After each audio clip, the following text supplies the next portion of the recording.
Happy Sunday, everybody. I'm up here today to share with you a little bit of my stewardship journey as we kick off stewardship season.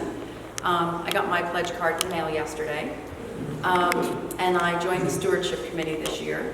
So in my stewardship minute, I thought I would just share a little bit about my journey and how I came to St. David's and how I came to where I'm at in my stewardship journey. So I was born a cradle Catholic, some of you know that, not everybody.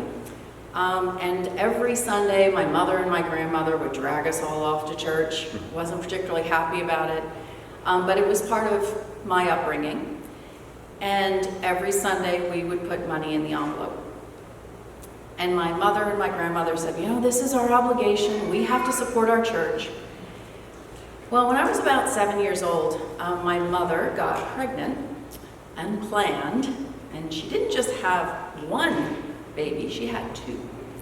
My father, who was not interested in being a parent at all, ever, was particularly miserable about this, and so he was not willing to help.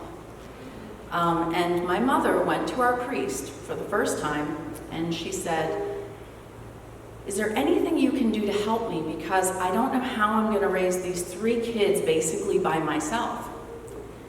And this priest said to her, I don't know why you people keep getting pregnant and having babies if you can't take care of them.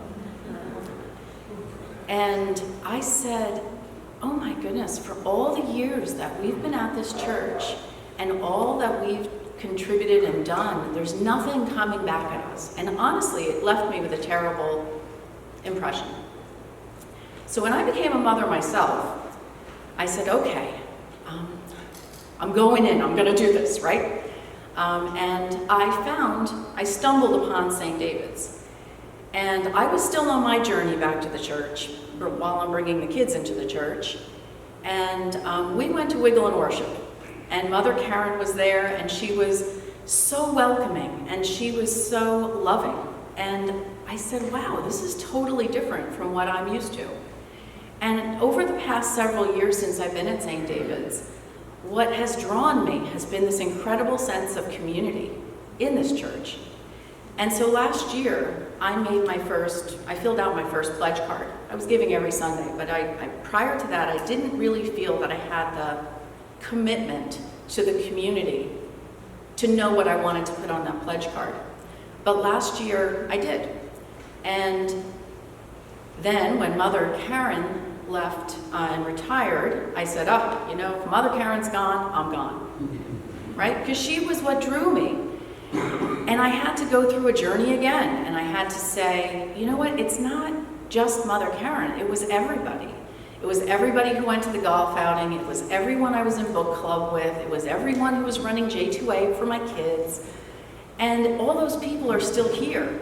And so actually, I have to be more committed to get us through this time of transition, because time of transition is always hard.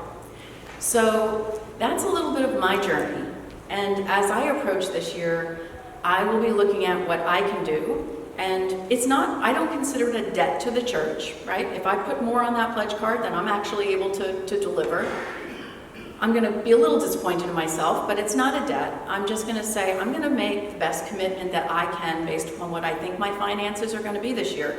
And why do we fill in pledge cards? Because we have to figure out how we're going to turn the lights on in this place, how we're going to have the events that we have, how we're going to run Wiggle and Worship and buy pizza for the kids. And so if you don't have any idea what your income is, it's impossible to plan. And so while I'm not a finance person, I will be looking at my pledge card to see what I can personally contribute, and I invite you to do the same. Thank you.